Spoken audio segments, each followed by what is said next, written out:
Bismillahirrahmanirrahim. Assalamualaikum warahmatullahi wabarakatuh.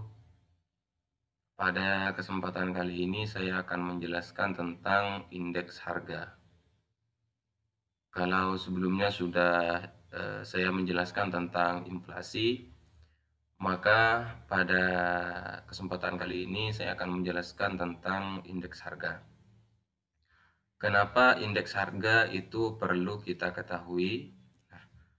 Indeks harga kita harus ketahui dikarenakan indeks harga ini adalah untuk mengetahui angka inflasi.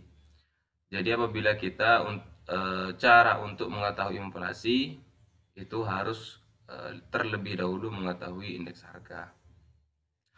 Nah, pada kesempatan kali ini ada beberapa materi yang perlu kita bahas, yaitu tentang pengertian indeks harga, tujuan, ya, kemudian macam-macam indeks harga, metode perhitungan, kemudian rumusnya, kemudian ini ada contoh. Kalau yang terakhir yaitu tentang indeks harga apabila kita ingin menghitung dengan inflasinya. Baik, mungkin langsung saja kita mulai dari yang pertama, yaitu dari pengertian. Jadi tonton video ini sampai selesai agar kita mengetahui bagaimana indeks harga secara lebih komprehensif. Yang pertama yaitu pengertian indeks harga. Jadi indeks harga ini adalah suatu ukuran yang menunjukkan mengenai berbagai perbandingan atau perubahan harga barang dari waktu ke waktu. Jadi indeks harga ini adalah perbandingan atau perubahan harga barang dari waktu ke waktu.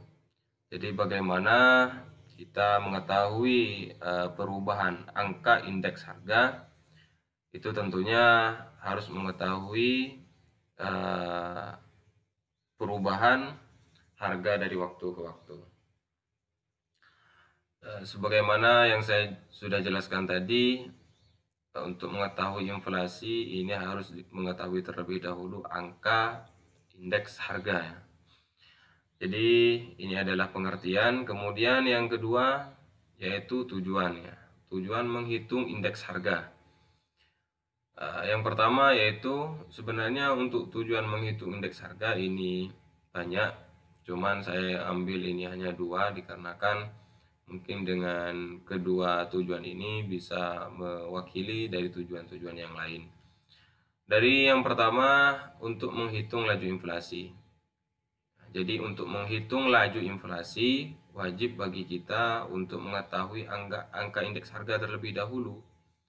Dikarenakan indeks harga itu, inflasi itu diketahui dari angka indeks.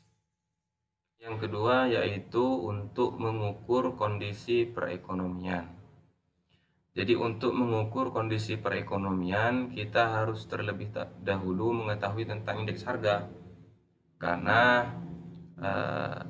harga-harga yang berubah, misalnya harga semakin naik, maka itu akan menjadi tolak ukur stabilitas ekonomi. Jadi kalau harganya cenderung naik, maka bisa dikatakan bahwasanya negara tersebut stabilitas ekonominya ini terganggu. Begitupun sebaliknya. Makanya untuk mengukur kondisi perekonomian suatu negara, maka ini terlebih dahulu harus dihitung indeks harganya. Selanjutnya macam-macam indeks harga ini ada 4. Yang pertama indeks harga konsumen, indeks harga produsen, indeks harga yang diterima petani, kemudian indeks harga implisit atau GNP deflator, ya. Mungkin untuk macam-macam indeks harga nanti bisa dijelaskan di video-video saya yang lain, karena pada kesempatan kali ini saya lebih titik tekannya kepada cara menghitung indeks harga tidak tertimbang. Kemudian yang kedua kemudian yang selanjutnya yaitu metode perhitungan indeks harga. Jadi indeks harga itu terbagi menjadi dua. Yang pertama, metode agregatif sederhana atau juga disebut dengan tidak tertimbang. Kemudian yang kedua yaitu metode agregatif tertimbang.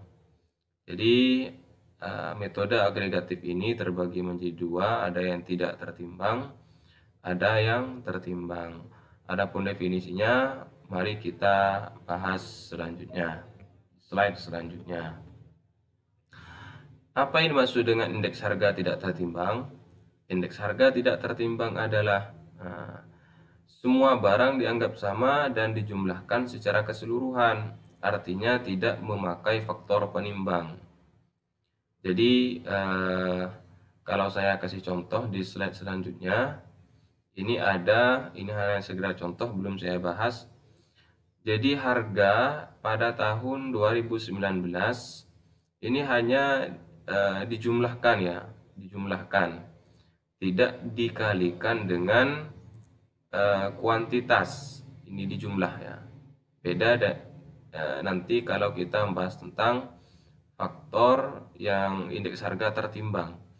Jadi harga masih dikalikan dengan kuantitas.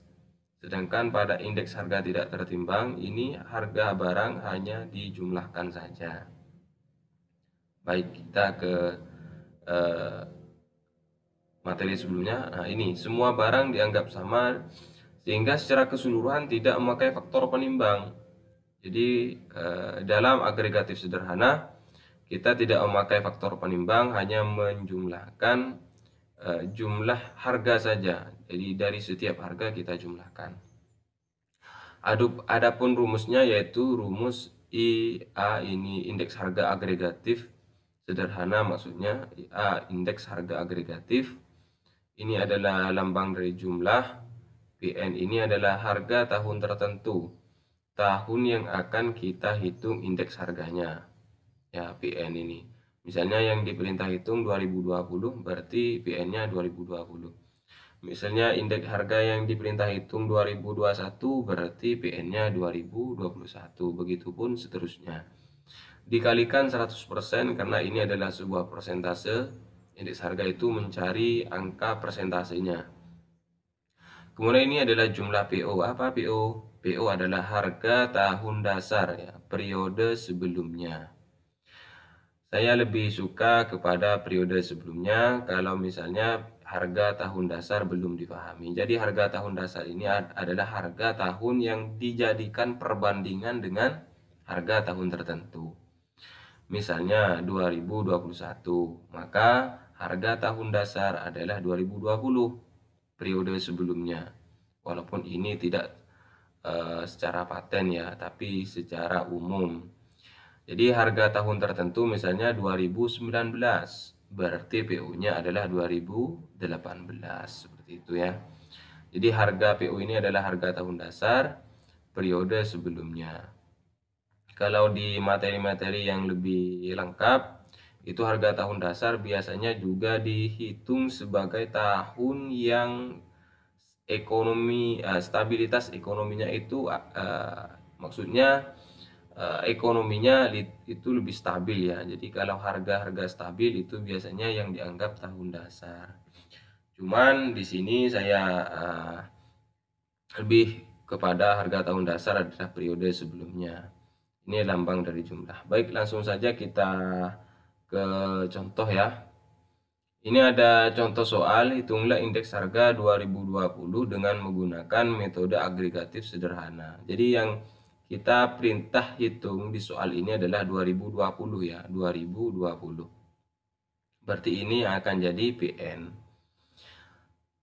Jadi di sini maaf ya, di sini C ini adalah jenis barang ya.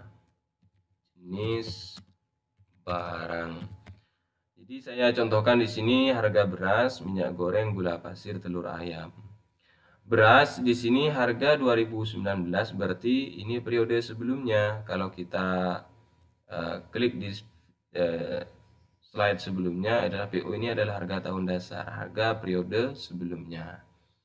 Kemudian ini harga 2020, berarti PN. Jadi misalnya ada di soal, baik di soal semester atau soal selain UMBN dan sebagainya. Ini PO ya. Jadi misalnya kalau di soal itu tidak selalu harga ada seperti ini, harga 2019 ya, seperti ini. Harga karena ini untuk lebih mudah saja. Ini 2020 ya, ini 2019. Soal itu seperti ini biasanya. Hanya saja agar kita tidak lebih mudah ya, maksudnya untuk lebih mudah menghitung, adik-adik bisa menambahkan PO di sini. Bisa menambahkan PO biar tidak sulit. Kalau yang diperintah hitung 2020, nah adik-adik bisa menambahkan di sini yaitu PN ya, biar lebih mudah saja. Walaupun ini juga tidak harus ditulis. Jadi misalnya harga beras 2019 25.000 naik menjadi 28.000. Jadi harga beras pada 2019 itu 25 naik menjadi 28. Minyak goreng dari 17 naik menjadi 20. Gula pasir dari 11 menjadi 13. Telur ayam dari 22 menjadi 24. Baik, karena indeks harga ini tidak tertimbang, maka caranya sangat mudah, yaitu dengan menjumlahkan harga PO, harga 2019 ini dijumlahkan. 25 tambah 17 tambah 11 tambah 22 yaitu sama dengan 75.000 ya. Kemudian 28 tambah 20 tambah 13 tambah 24 sama dengan 85.000. Jadi ini adalah ini sudah lengkap sebenarnya ya, ini jumlah PO, ini jumlah PN. Selanjutnya kita masukkan ke rumus indeks agregatif sederhana tidak tertimbang, yaitu jumlah PN, ini jumlah PN-nya, jumlah PO kali 100. Indeks harga, jadi kita turunkan, jadi 85 diturunkan ke sini ya. Jumlah PN-nya, jumlah PN 85, jumlah PO-nya adalah 75 dikali 100. Nah, sebenarnya sangat mudah kalau agregatif sederhana karena tidak dikalikan dengan faktor penimbang, hanya langsung menambahkan jumlah harga pada PN atau PO. Jadi saya ulang, di sini PN-nya 85, jumlah PO-nya 75. Sekarang tinggal kita selesaikan 85 ini dikali 100 kemudian dibagi 75. Atau adik-adik bisa menggunakan cara yang kedua, 85 dibagi 75 dikali 100. Jadi indeks harganya sama dengan 113,33%. Lalu bagaimana cara mengetahui laju inflasi? Nah, ini ada di materi selanjutnya. Nah, ini yang tadi ya, 113,33%. Jadi untuk menghitung untuk menghitung inflasi, maka caranya adalah bisa diperhatikan ini ya.